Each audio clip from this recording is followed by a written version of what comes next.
Bienvenidos a este nuevo día de trabajo. Es un gusto volver a conectarnos para seguir desarrollando nuestras actividades en el curso de literatura.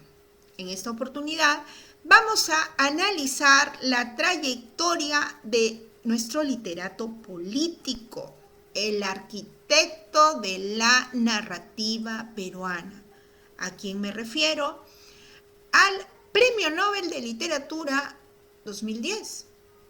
Más pistas, nos referimos a Jorge Mario Pedro Vargas Llosa, nuestro más destacado escritor del presente siglo.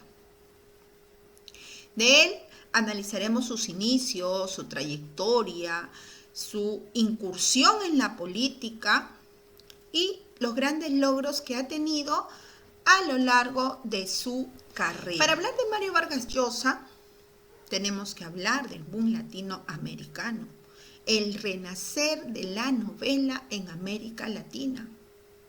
¿Dónde se desarrolló esto? Generalmente entre Barcelona y París. Ahora, el boom latinoamericano fue un movimiento no solo literario y cultural, sino también político. Recuerden que vivíamos épocas muy controversiales, de mucha tensión política, dictaduras. Entonces, los escritores de este movimiento se vieron involucrados en estos acontecimientos, ¿no? Es así que uno de sus máximos protagonistas denomina pues a esta generación, esta agrupación de escritores, como un movimiento que permite resurgir a la novela latinoamericana. Ahora, ¿de dónde salió el nombre? ¿De dónde nació la palabra? Eso todavía hay cierta duda. Lo único que se conoce pues es que fue idea de un escritor periodista llamado Luis Hart, ¿no? A quien se le atribuye la autoría del nombre de este movimiento, ¿no? Se sabe que fue el primero que vio que existía una especie de movimiento de escritores que coincidían en algunas preocupaciones temáticas, en técnicas narrativas, pero nadie sabe exactamente cómo se creó esta palabra tan onomatopéyica, ¿no? Boom, ¿no? Fue un movimiento que reunió a escritores que realmente no se conocían, pero algunos de ellos llegaron a ser grandes amigos, ¿no? En lo sucesivo. No había comunicación literaria pues, entre los países de América Latina. España y Europa descubrieron la literatura latinoamericana, pero los latinoamericanos descubrimos a los otros escritores vecinos que hasta la fecha habíamos vivido completamente marginados. De pronto se descubrió que había una literatura novedosa, con un horizonte internacional y que habíamos experimentado nuevas formas narrativas y nuevos lenguajes, como lo dice pues uno de sus más destacados representantes. Existía, para ver qué de común tenían esos escritores, cuál era la ideología que los acercaba, ¿no? Una gran preocupación por la condición humana. Veníamos de dictaduras, todos tenían ideales políticos, apoyaban la revolución cubana, luego uno de los casos muy destacados, el encarcelamiento de un escritor cubano, ¿no? Por motivos políticos. Había una cierta comunidad de ideales políticos. También en Barcelona, que es donde se editaron muchos de los libros, y también en esta ciudad pues se vivía un trabajo muy intenso en cuanto a el restablecimiento de la democracia. Ellos estaban convencidos pues que la democracia era inevitable y que la cultura y la literatura iban a tener un espacio muy destacado, vital, protagonista, ¿no? De ahí que además de la escritura todos sintieran pues que tenían una especie de misión histórica, ya que la cultura en la nueva sociedad iba a contribuir a traer más libertad, justicia y convivencia. De modo que en realidad el boom fue un movimiento que tuvo muchos aspectos, no solamente literario, sino también el cultural y político. Acá tenemos pues los escritores pues, que inician este movimiento. Tenemos al señor Gabriel García Márquez, Julio Cortázar, Carlos Fuentes y Mario Vargas Llosa, de quien el día de hoy vamos a hablar y conocer un poquito más acerca de su vida, cómo influenció muchos datos de su infancia en el desarrollo pues de esta carrera notable. Jorge Mario Pedro Vargas Llosa nació en el año 1936 en Arequipa. Su madre, Dorita, tenía 19 años cuando en Tacna pues conoce a Ernesto Vargas, el padre de Mario Vargas Llosa. Se casaron en 1935, pero se separaron a los 5 meses, ¿no? Ellos fueron a vivir a Lima. Ella quedó embarazada y al poco tiempo pues tuvo que regresar a Arequipa. Ellos se separaron, no tuvo conocimiento de muchas cosas en cuanto a las actitudes de este personaje, de tal manera que para evitar ciertos comentarios, la familia de Dorita tuvo que trasladarse a Bolivia, ¿no? Entonces, los primeros años de vida, Mario Vargas Llosa se crió en el seno materno, donde tuvo mucho cariño, ¿correcto? Pero creció con un mito. ¿Qué mito? El hecho de que su padre había fallecido, ¿no? Le hicieron creer pues que él estaba muerto y por eso pues con esa inocencia característica de un niño, siempre al acostarse besaba la fotografía dando las buenas noches a su papito que estaba en el cielo. En Bolivia ellos llevaron una vida muy satisfactoria. Él comenzó a desarrollar ciertas inclinaciones en el ámbito literario, escribió sus primeros versos muy celebrados por su familia. Pero todo esto cambió rotundamente esta felicidad al darse por enterado pues que su papá no estaba muerto, ¿correcto? Es por ello que deciden pues ellos trasladarse a Lima. Ya en este caso ya ellos habían regresado al Perú, ¿no?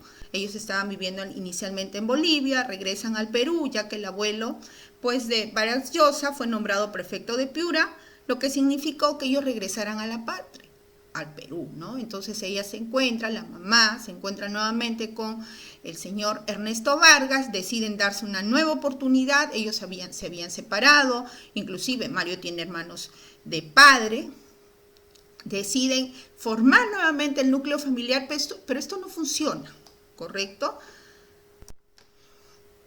Este mundo de armonía quedó hecho trizas la mañana en que Dorita le informó que su padre no estaba muerto. A la ausencia de quien creía muerto, le siguió el descubrimiento de que éste seguía vivo y la huida de la familia a Lima. Vargas Llosa convive con su madre y con su violento padre.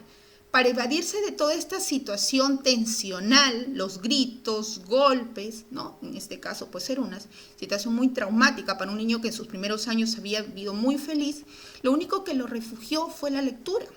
Y es así que comienza, pues, a leer a destacados literatos, Dumas y Verne, ¿no? La literatura, según dice, fue un refugio donde yo podía vivir otras vidas. Su primera puerta activa a la libertad fue la poesía. Pero esta puerta, este escape, lo practicaba por oposición al padre. Su afición por los libros continuó a lo largo de su juventud, marcada por su entrada al Colegio Militar Leoncio Prado.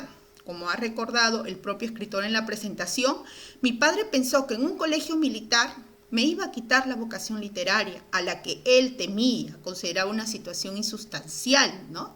Y más bien me dio las experiencias con las que escribí mi primera novela, recordemos, La ciudad y los perros. Ingresó en 1950 antes de cumplir los 14 años. Encerrado entre esas rejas corroídas por la humedad de la perla, en esos días y noches grises de tristísimas neblinas, leí y escribí como no lo había hecho nunca antes y empecé a ser un escritor. Imagínense, refugiarse en algo que su padre consideraba insustancial, pero que le trajo muchos lauros en el futuro.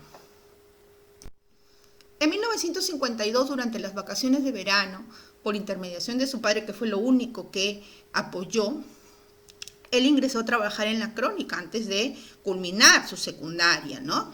Entonces, eso es lo único que destaca de él. Pero esto lo hizo pues con la idea de a alargar el proceso de matrícula del año siguiente para él poderse trasladar de un lugar donde no fue feliz. En este caso, en el Colegio Militar Leoncio Prado, ¿no? Ahí comenzó pues un poco también a desarrollar su carrera, escribía novelitas y así pues conseguía dinero. Ahora, gracias a los contactos de su tío Lucho, se logró que la Escuela San Miguel de Piura lo recibiera, iba a perder el año, ¿no? Ese año en Piura, lejos del colegio militar y de la opresiva tutela del padre, es esencial para el desarrollo de su trabajo como periodista y como escritor. Piura es el escenario de, en este caso, la creación de su primera obra literaria, pero en este caso teatral, La huida del Inca. Es una obra que no fue publicada, pero sí escenificada, ¿no? Como parte de una actividad en el ámbito escolar. Su tío Lucho lo introdujo pues al socialismo, el comunismo, tomó conciencia de que el Perú era un país de feroces contrastes, de millones de gentes pobres, y por primera vez concibió un sentimiento muy vivo de aquella injusticia que debería cambiar. Fue entonces cuando decidió estudiar Derecho y Letras en la Universidad Pública, la Universidad Nacional Mayor de San Marcos. Sus papás lo hacían pues estudiando en la Universidad Católica, ¿no? Es ahí donde entra en contacto con revolucionarios y se vuelve uno de ellos. Comienza a frecuentar obras de autores fundamentales, entre ellos pues Jean-Paul Sartre. Tan importante fue la huella de este último que se ganó el apodo de El Sartrecillo Valiente. La idea clave que lo atrajo era la del compromiso del escritor, como lo manifestaba este eximio literato. Ya en la Universidad Nacional de San Marcos se incorporó una célula comunista denominada Cahuide, una especie de célula clandestina del Partido Comunista. Se veían a sí mismos como enemigos de la dictadura de Odría y simpatizantes de la revolución y el marxismo. Aquí adoptó el nombre de Camarada Alberto y es donde participa también pues en huelgas obreras. Lo último y lo más se puede decir interesante de su rebeldía fue el matrimonio que desarrolló con Julia Orquídea a los 19 años, muy jovencito, ¿no? Su tía política que era 10 años mayor que él. Él tuvo que, en este caso, trabajar duramente para poder mantener a su esposa. Durante este tiempo, aparte de estudiar, publicaba sus primeros cuentos, trabajaba sin descanso, escribió en revistas, hizo trabajo pues de cajero en un banco popular, registrador de tumbas en un cementerio, pero lo más destacado que recuerda es el haberse vinculado con el historiador Raúl Porras Barrenechea, de donde aprendió muchísimo. En 1958 pudo cumplir un sueño. Su cuento El Desafío ganó el concurso en París, ¿no? Gracias a la cual pues viajó a París. Él quiso conocer esa ciudad. A su regreso se recibió de licenciado en literatura con la tesis Bases para una interpretación de Rubén Darío. Desde España le llegó la noticia que su primer libro de cuentos, Los Jefes, no te estoy diciendo su primera novela, sino su primer libro de cuentos, Los Jefes, había obtenido el premio Leopoldo Alas. Viviría en París hasta 1965, trabajando como profesor de español, periodista también en la agencia France Press y en la radiodifusión Televisión Francesa. En 1958 había escrito manifiestos de apoyo a la revolución, cuyo triunfo lo sorprendió en París. Junto con un centenar de estudiantes, de entusiastas, salió a la calle a celebrarlo. Lo vio y vivió por mucho tiempo como una histórica liberación. En 1962 obtiene pues el premio Biblioteca Breve por su obra La ciudad y los perros. Eso lo vamos a comentar, los acontecimientos referidos a esta obra, ¿no?